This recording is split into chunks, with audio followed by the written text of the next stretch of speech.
वेद पाठशाला में मैं आपका हार्दिक स्वागत करती हूँ। प्रिय श्रोता, परमेश्वर का वचन जीवित, पवित्र एवं सामर्थी है। आशा है कि आज के वचन से आपको आत्मिक लाभ होगा। तो लीजिए प्रस्तुत है ये संदेश।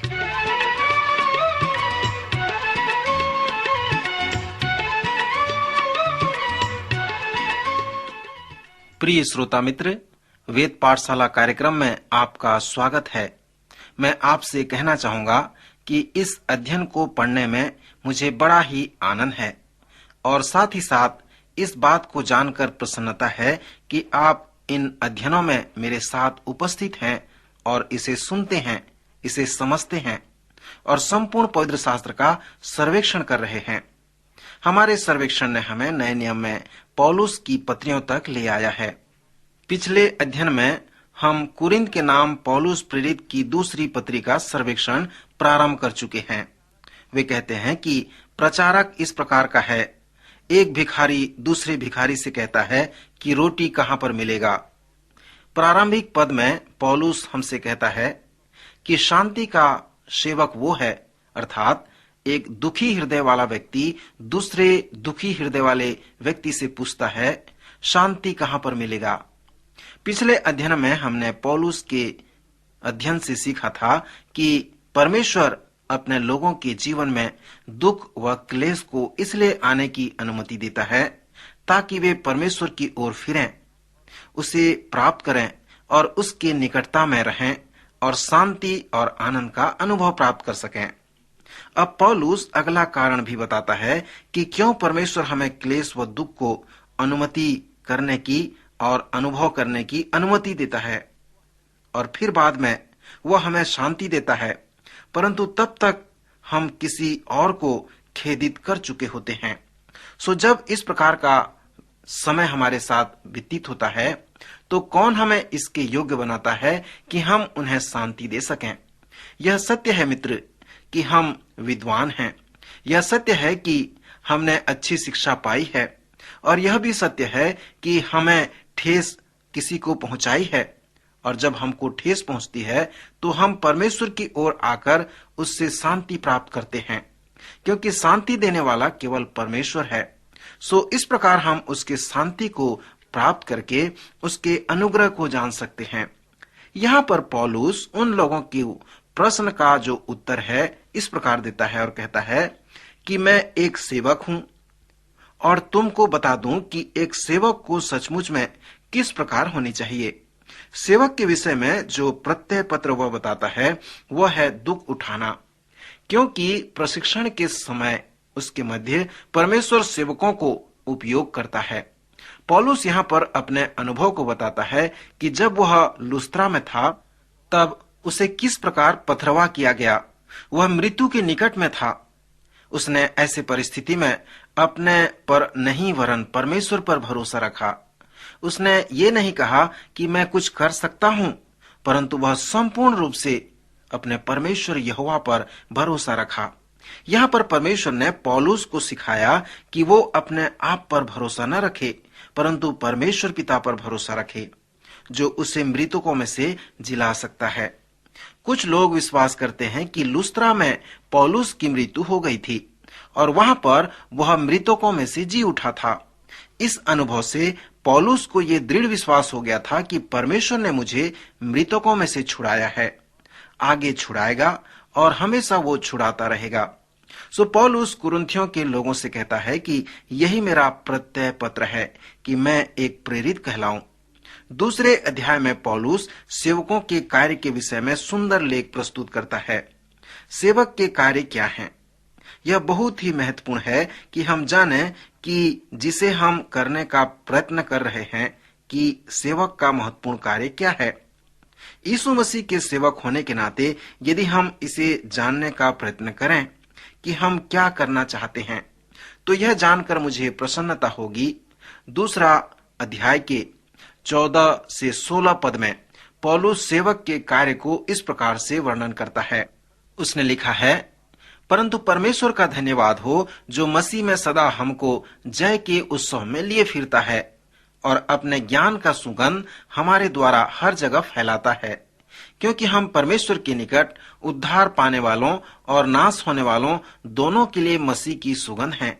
कितनों के लिए तो मरने के निमित्त मृत्यु की गंध और कितनों के लिए जीवन के निमित्त जीवन की सुगंध। और इन बातों के योग्य कौन है? इस लेखांश में पौलुस ने हमें कहा है कि जब तुम दुख व क्लेश में होते हो तो आत्मा का फल एक सुगंध की तरह तुमसे बाहर होकर आता है। सो तुम दो तरह से मसीह के सुगंध हो। मित्र, यह एक विस्मित करने वाली रूपक विषय है। सर्वप्रथम पौलुस कहता है कि जब मसीह का सुगंध आपके जीवन से होकर बाहर आता है तो वह नाश होने वालों को मसीह की ओर अगुवाई प्रदान करता है कि वे उद्धार को प्राप्त करें। सो कितनों के लिए यह मरने के निमित्त मृत्यु की गंध है और कितनों के लिए यह जीवन के निमित्त जीवन की सुगंध है। अगले अध्याय में पौलुस उस प्रश्न का उत्तर देता है। वह लिखता है, यह नहीं कि हम अपने आप से इस योग्य हैं कि अपनी ओर से किसी बात का विचार करें, पर हमारी योग्यता परमेश्वर की ओर से है। 5वें अध्याय में पौलुस सेवक के कार्य के विषय में सुंदर रूप से वर्णन किया है। दूसरे कुरिन्थियों की पुस्तक का रूपरेखा निकालना बड़ा कठिन हो जाता है। सो मैं पौलुस के कुछ अच्छे लेखों को जिसने सेवक के विषय में लिखी है सारांश में बता रहा हूं। 5वें अध्याय में वह अपने आप के विषय में बताया है और कहता है कि यदि हम बेसुध हैं तो परमेश्वर के लिए, और यदि चैतन्य हैं तो तुम्हारे लिए। सो इसके लिए कुरिन्थ के कुछ लोग पौलुस पर दोष लगाते हैं और उनका दोष लगाना ठीक होता है। उनके कहने का तात्पर्य था कि तुम्हारे जीवन का जो केंद्र है वो हमारे जीवन के केंद्र से अलग प्रकार का है। हमारे जीवन का केंद्र स्वार्थ है, परंतु तुम्हारे जीवन का केंद्र हमारे जीवन के केंद्र के जैसा नहीं है। यहाँ पर पौलुस उनके दोष को मानता है और कहता है, यह सत्य है कि मेरे जीवन का केंद्र अलग प्रकार का है। मेरे जीवन का केंद्र प्रभु यीशु मसीह है। मेरा संपूर्ण जीवन मसीह के चारों ओर परिक्रमा करता है। सो पौलुस उनके दोष को स्वीकार कर लेता है। पर जैसे पौलुस अपने आप को उनके विरोध से बचाता है तो वह सेवक के कार्य के विषय में एक और विवरण प्रस्तुत करता है।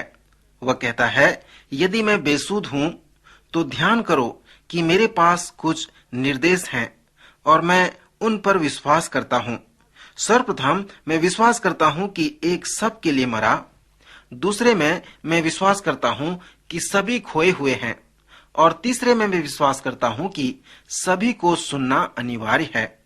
मैं विश्वास करता हूं कि सब के लिए एक मरा। यीशु मसीह संपूर्ण जगत के लिए मर गया। इसका मतलब संपूर्ण जगत खोया हुआ था। यदि वह खोया हुआ नहीं होता तो यीशु को मरने की आवश्यकता नहीं पड़ती।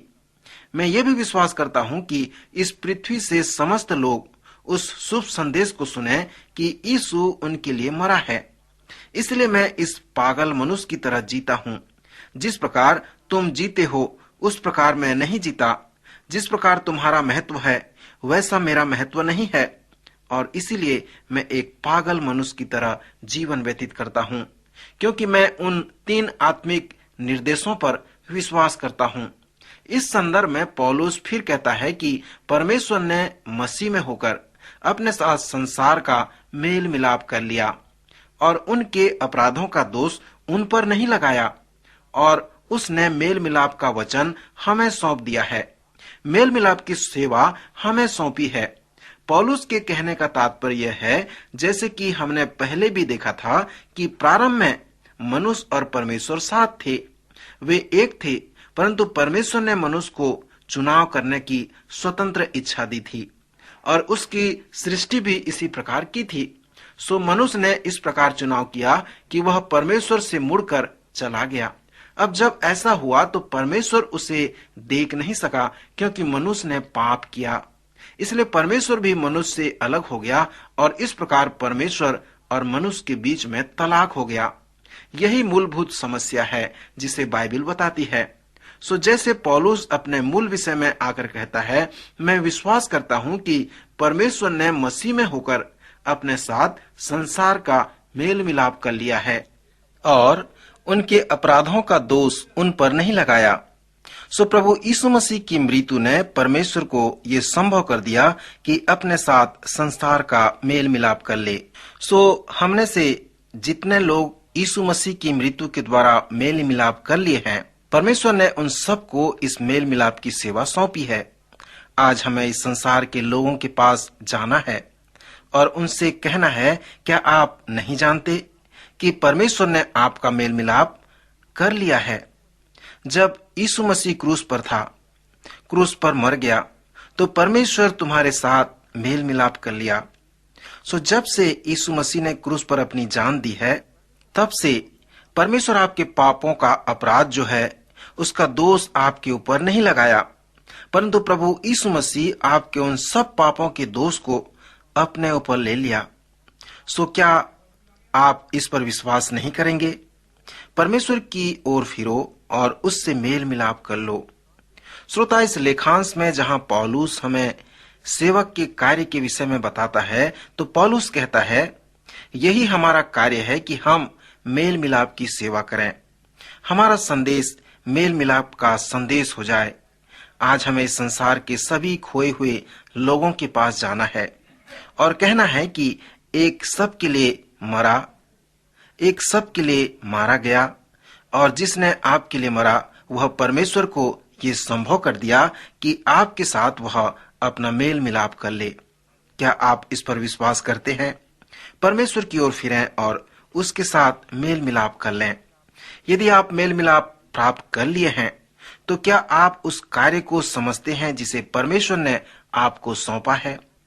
इस अध्याय में पौलुस हमसे कहता है कि हम सेवक के कार्य को समझ जाएं और इस बात को भी समझ जाएं कि मसीह इस निमित्त सबके लिए मरा, जो जीवित हैं वे आगे को अपने लिए न जिएं, परंतु उसके लिए जिएं जो उनके लिए मरा और फिर जी उठा और परमेश्वर के साथ उनका मेल मिलाप कर दिया। पौलुस ने यह भी कहा है कि परमेश्वर तो आपके साथ मेल मिलाप कर लिया है, परंतु अब आपको चाहिए कि आप उससे मेल मिलाप कर लें। पौलुस के अनुसार सेवक का कार्य यही है। यही वो सेवा है जो हमें सौंपी गई है। यही वो संदेश है जो हमें सौंपी गई है। जिसे आप इस संदेश को खोए हुए लोगों को बताते हैं, उनका विश्वास प्रभु में आता है।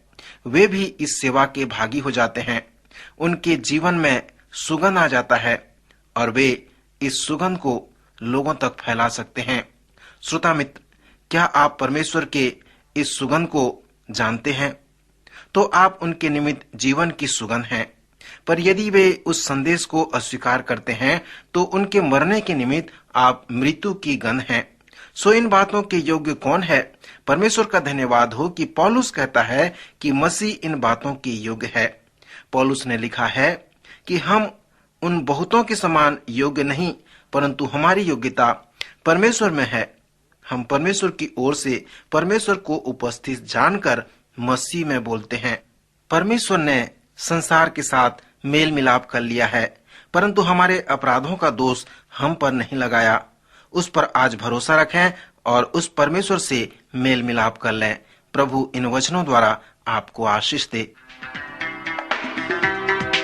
अभी आप सुन रहे थे कार्यक्रम वेद पाठशाला।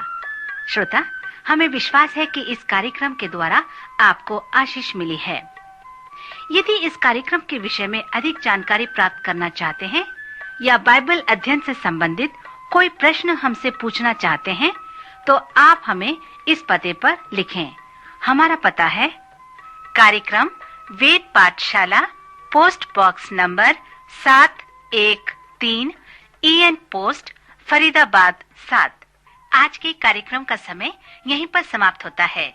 अगले कार्यक्रम में आपसे फिर भेंट होगी। तब तक के लिए नमस्कार।